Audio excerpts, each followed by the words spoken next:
Andrés Herrera tenía más de 12 años manejando tráileres en rutas nocturnas por la carretera México-Querétaro. Se acostumbró a la soledad, a la monotonía y a las historias macabras que le contaban otros camioneros en las paradas. Pero jamás pensó que una llamada telefónica podría cambiar su vida para siempre.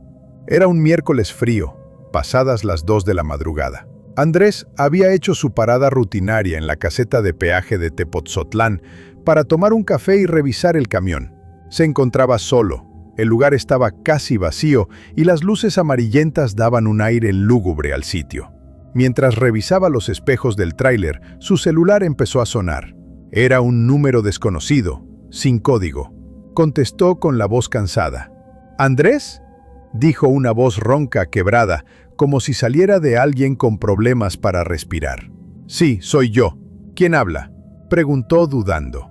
No cuelgues, ordenó la voz. Sé que estás en la caseta de Tepotzotlán. Te estoy viendo. Andrés sintió un escalofrío que le subió por la espalda.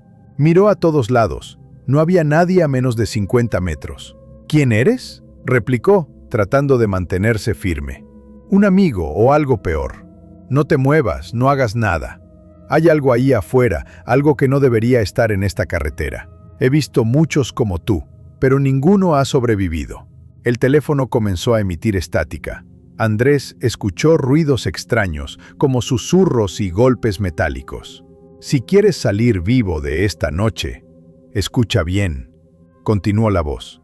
No cruces el puente viejo. No mires el espejo retrovisor cuando pases por el kilómetro 77. Y si escuchas risas, corre. La llamada se cortó. Andrés se quedó paralizado, el celular en la mano, temblando. Decidió seguir el consejo. Guardó el teléfono y encendió el motor para continuar. Al llegar al puente viejo, la niebla era tan densa que no veía ni 10 metros adelante. Al pasar, sintió un golpe seco en la parte trasera del tráiler. Se detuvo, bajó y no encontró nada. Pero la sensación de que algo lo observaba era insoportable. Siguió conduciendo, pero cuando alcanzó el kilómetro 77, empezó a escuchar carcajadas muy altas, como de niños jugando, pero retorcidas, distorsionadas, que venían del bosque a la derecha. Recordando la advertencia, no miró el retrovisor.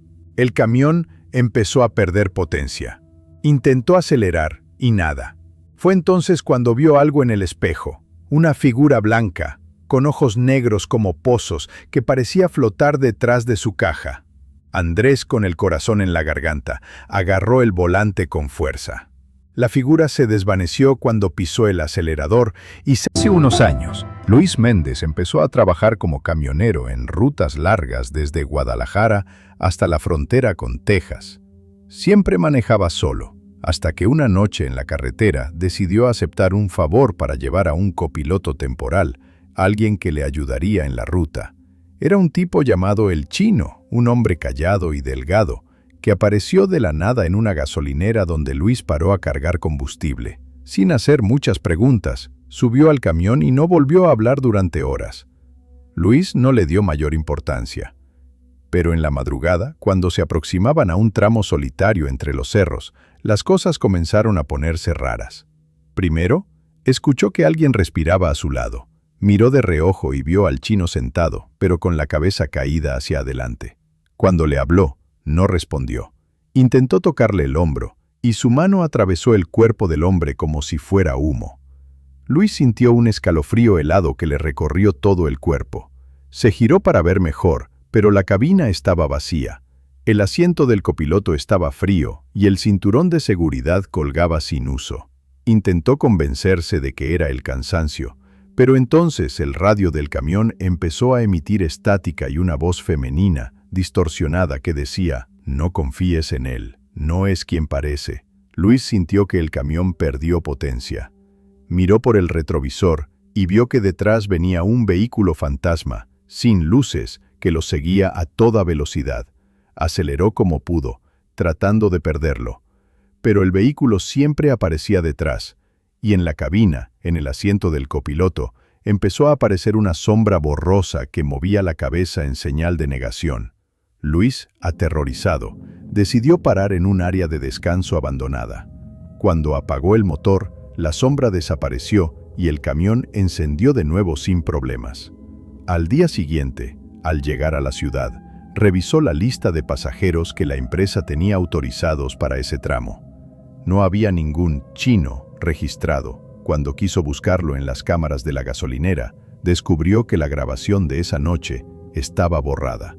Desde entonces, Luis conduce solo y nunca vuelve a aceptar copilotos sin permiso. Durante más de 15 años, Ernesto Gálvez trabajó como camionero en rutas de carga pesada atravesando la frontera norte de México. Conocía bien los tramos más traicioneros, los retenes, los horarios y, sobre todo, las leyendas. Pero nunca creyó en nada de eso, hasta la noche en que recogió al pasajero del tramo 45. Era una madrugada cerrada, con una bruma pesada que se pegaba al parabrisas como si intentara ocultarle algo. Ernesto manejaba solo, con un contenedor vacío desde Monterrey hasta Ciudad Juárez. Al llegar al kilómetro 45 de la carretera libre, justo antes del desvío hacia una zona minera abandonada, vio a un hombre parado al lado de la carretera. Llevaba un sombrero viejo y una chamarra militar. Le hizo señas con el brazo. Ernesto no solía levantar a nadie. La empresa lo tenía prohibido. Pero algo en la forma en que el hombre lo miró, lo convenció, o lo obligó, como si esa mirada no aceptara un no por respuesta.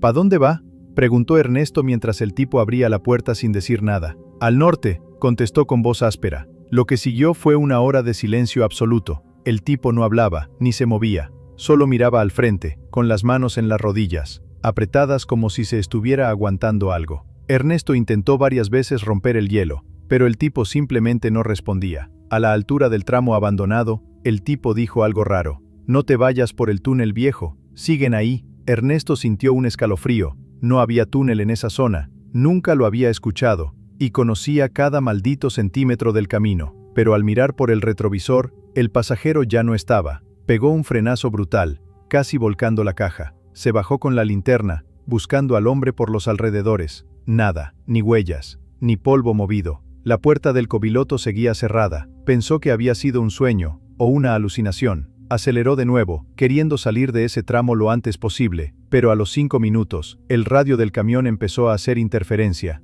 Luego escuchó una voz muy baja y muy clara. Te dije que no vinieras por aquí. En ese momento, los faros iluminaron algo que no tenía sentido. Una especie de entrada de túnel tallada en roca, con rieles oxidados entrando en la oscuridad. No aparecía en el GPS, ni en ningún mapa, pero ahí estaba. Ernesto, aterrado, pisó el freno. El motor murió de golpe. El camión se apagó. De pronto, lo rodeó un silencio antinatural, como si el mundo hubiera dejado de hacer ruido, y entonces los vio. Desde la entrada del túnel empezaron a salir figuras. Caminaban lento, arrastrando los pies. No tenían ojos, solo cavidades oscuras y bocas abiertas, como si gritaran sin sonido. Cada uno llevaba uniforme de trabajo, mineros, soldados, conductores, todos muertos. Avanzaban hacia el camión en silencio absoluto. Ernesto intentó arrancar, pero nada respondía. Golpeó el volante, rezó, gritó.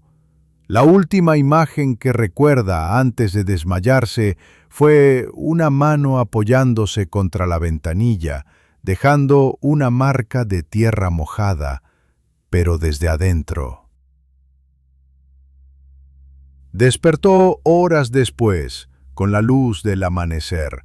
El camión encendió sin problemas. No había túnel, no había nadie, pero en el parabrisas del lado interior aún quedaba marcada una mano. Desde ese día, Ernesto no volvió a manejar de noche, nunca más. Y cada 13 de mayo, su GPS marca un punto rojo en el kilómetro 45, como si lo invitaran a regresar.